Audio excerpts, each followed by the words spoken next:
Hello students, पिछले lecture में हमने पढ़ा था सूरदास जी का परिचय। आज हम पढ़ेंगे इनकी काव्यगत विशेषताएं। सूरदास जी केवल धर्म, साहित्य और संगीत के क्षेत्र में ही नहीं बल्कि हिंदी भाषी क्षेत्र के अंतर्गत जितनी भी मध्ययुगीन की महानुभूतियाँ हुई हैं उन सब में इनका नाम बहुत ही आगे है और सबसे महत्वपूर्ण रूप से माना जाता है। इनके जो गुरु थे जिन्होंने पुष्टि मार्ग का निर्माण किया था उनमें भी इनका नाम बहुत ही आदर से लिया जाता है। उन्हीं विठल नाथ के पुत्र उन्हीं जो वल्लभाचार्य हैं उनके पुत्र विठल नाथ द्वारा जो अष्ट छाप का निर्माण किया गया था, उन अष्ट छाप के 8 कवियों में इनका नाम भी बहुत आगे से लिया जाता है, बहुत आदर से लिया जाता है। इनका जो काव्य है वो वाणी का सार है और कोई भी सहृदय जो है वो इनकी मार्मिकता से, इनके पदों से प्रभावित हुए बिना नहीं रह सकता। तो सूर के जितने भी भाव हैं उनको ही हम यहाँ पर आज पढ़ेंगे और उनमें सबसे पहला पॉइंट आता है रस। तो रस के अंतर्गत इन्होंने तीनों ही रसों का प्रयोग किया है, जैसे कि श्रृंगार, वात्सल्य और शांत।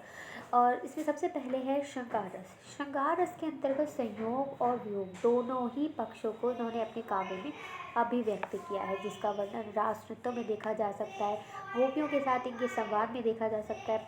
और इसके अलावा संयोग के साथ साथ वियोग की भी मार्मिकता सूर के काव्य में दिखाई देती है।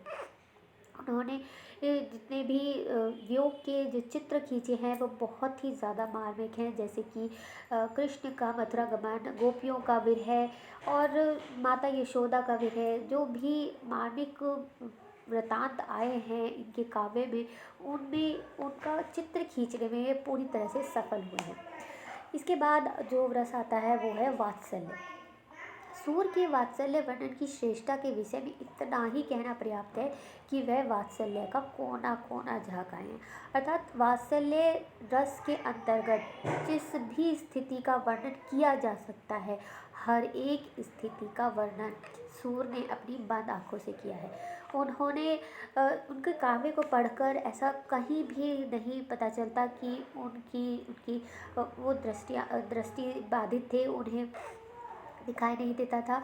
वो ऐसा बिल्कुल नहीं लगता है, बल्कि ऐसा लगता है कि कुछ भ्रम हुआ है। जो ये माना जाता है कि जो सूरदास जो है वो जन्मांध थे, क्योंकि उनके काव्य को, उनके साहित्य को पढ़कर ऐसा मतलब जो देख सकते हैं वो भी उस काव्य को पढ़कर ऐसा महसूस नहीं कर सकता कि सूरदास जी हैं जो वो हैं देख नहीं सकते।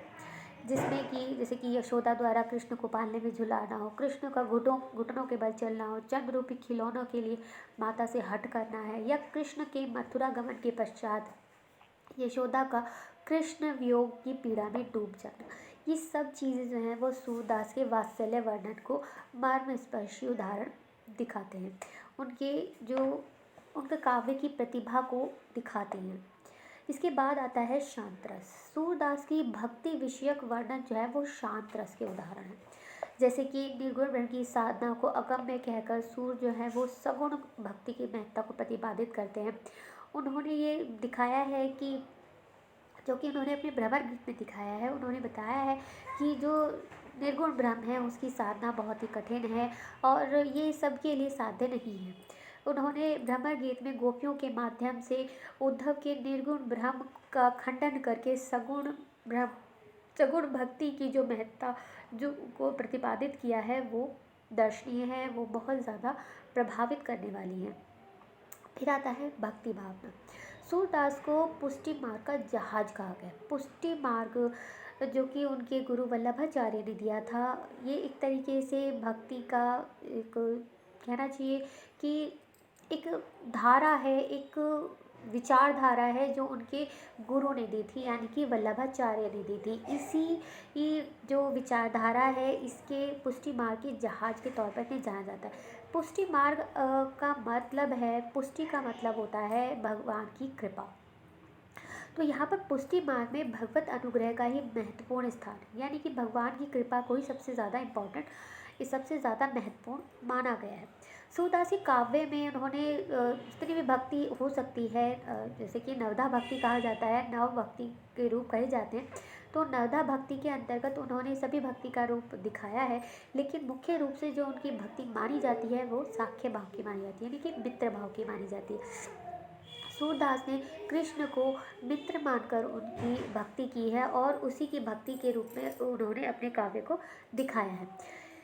इसके बाद आता है प्रकृति चित्रण। प्रकृति के से संबंधित जितने भी वर्णन हैं वो उन्होंने बहुत ही कुशलता से किए हैं और पात्रों के मनोभावों को स्पष्ट करने के लिए भी प्रकृति का जो वर्णन है ये बहुत ही सहायक सिद्ध हुआ है। उन्होंने प्रकृति का जो चित्रण किया है वो उद्दीपन रूप में किया है, जिसमें गोपियाँ जो हैं वो ब्रज की स्थिति के माध्यम से गोपियों की स्थिति को प्रकृति के माध्यम से सब चीज़ों को जो विरह है या जो प्रेम है उन्हें उन्होंने प्रकृति के माध्यम से दिखाने की पूरी कोशिश की है और जिसमें वो बहुत ज़्यादा सफल भी हुए हैं। नेक्स्ट है वाग वैदग्ध्य। वाग वैदग्ध्य का मतलब होता है जिसमें उक्ति की विचित्रता दिखाई दी जाती है, यानी कि कहने की जो कला है, जो उसमें कहने का जो ढंग है उसकी विचित्रता को दिखाया जाता है, यानी कि जो वाणी की चतुरता है उसको इसमें दिखाया जाता है और इसमें सूरदास जी को विशेष महारत हासिल है। उन्होंने अपने भ्रमर गीत में इसी श्रेष्ठता का प्रदर्शन किया है। उन्होंने चाहे वो गोपियों के माध्यम से भ्रमर गीत में उद्धव को एक तरीके से उन्होंने निरुत्तर करके निर्गुण ब्रह्म सहित जो वापस मथुरा भेजती हैं और अपने आप को दिखाती हैं, ये दिखाती हैं कि सगुण भक्ति कृष्ण की जो भक्ति है वही श्रेष्ठ है, वो निर्गुण ब्रह्म को नहीं अपनाएंगी। इस बात को उन्होंने कितनी विचित्रता से और कितनी ही चतुरता से समझाई है, ये बात इन्होंने भ्रमर गीत में बहुत अच्छी तरीके से बताई है। और इस बात को इसकी प्रशंसा करते हुए रामचंद्र शुक्ल ने भी बहुत अच्छे से लिखा है कि सूर सागर का सबसे बड़ा मार्ग स्पर्शी और वाग वैदग्ध्यपूर्ण अंश भ्रमर गीत ही है। इसमें गोपियों की वचन वक्रता अत्यंत ही मनोहारणी है। ऐसा सुंदर उपालंब काव्य और कहीं नहीं मिलता। तो इस प्रकार हम देखते हैं कि जो सूर का जो उक्ति विचित्रता है वो बहुत ही ज़्यादा प्रभावपूर्ण है और बहुत ज़्यादा प्रभावित भी करता है। अब बात करते हैं इनकी कला पक्ष के बारे में। कला पक्ष के अंतर्गत जैसा कि हमें पता है कि व्याकरण से संबंधित बातें आती हैं, जो तत्व हैं वो आते हैं। तो सबसे पहले जो आता है वो है भाषा।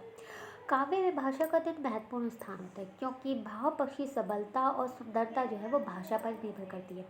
और सूरदास का काव्य जो है वो कृष्ण भक्ति शाखा का काव्य है, अतः कृष्ण की विहार भूमि ब्रज की भाषा ही उनके काव्य की भाषा बनी है। ब्रज भाषा का सर्वाधिक सुंदर प्रयोग सूर के काव्य में मिलता है।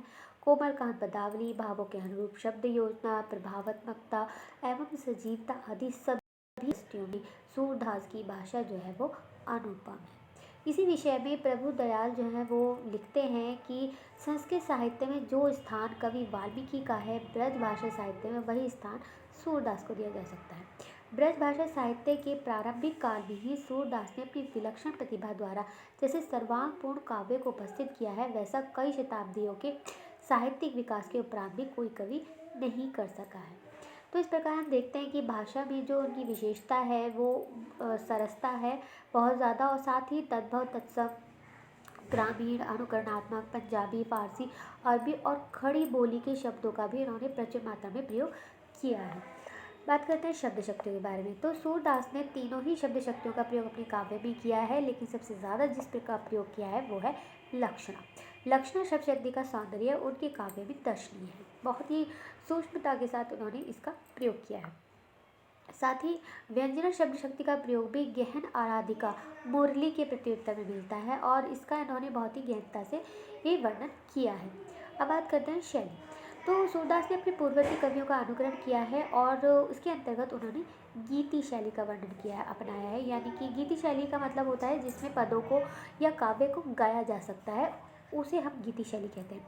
तो गीति शैली का इन्होंने प्रयोग किया है और क्योंकि इनके गुरु वल्लभाचार्य ने इन्हें मंदिर में कीर्तन का कार्य दिया था, इसीलिए इनके जितने भी काव्य हैं उन्हें गाया जा सकता है और ये कहा जा सकता है कि गाने के लिए ही इसे लिखा करते थे। अगला है अलंकार योजना। सूरदास ने सांग रूपक का सबसे अधिक प्रयोग किया है। इसके अतिरिक्त सूरदास जी ने भाषा का चमत्कार लाने के लिए अन्य जो अलंकार हैं उनका भी बहुत अच्छे से प्रयोग किया है, जैसे कि यमक, उपमा, उत्प्रेक्षा, रूपक, श्लेष आदि। छंद के अंतर्गत इन्होंने चौपाई, दोहा, रोला आदि छंदों का प्रयोग किया है। साथ ही इन्होंने वर्णिक और मात्रिक छंदों का भी प्रयोग किया है। उन्होंने बहुत सारी राग और रागनियों का भी प्रयोग अपने काव्य में किया है। अब बात करते हैं गुण। तो गुण के अंतर्गत इन्होंने वैसे तो तीनों ही गुणों का प्रयोग किया है, लेकिन जो माधुर्य और प्रसाद गुण है उनका ज़्यादा प्रयोग किया है। अब बात करते हैं मुहावरे और लोकोक्तियों के बारे में। तो मुहावरे और लोकोक्तियों के माध्यम से भी इन्होंने अपने काव्य भावों को अभिव्यक्ति दी है, जैसे कि तारे गिरना, आंखों में धूल झोंकना, इस तरह के बहुत सारे जो मुहावरे और लोकोक्तियाँ हैं उसका इन्होंने अपने काव्य में प्रयोग किया है। तो इस प्रकार से हम देखते हैं कि इनकी जो भाव पक्ष है वो भी बहुत ज़्यादा गरिमा में है, साथ ही कला पक्ष की दृष्टि से भी वो उतना ही अनूठा है। तो ये था आज का टॉपिक। अगले टॉपिक में अगले लेक्चर में अगले टॉपिक में मिलेंगे। तब तक के लिए थैंक यू।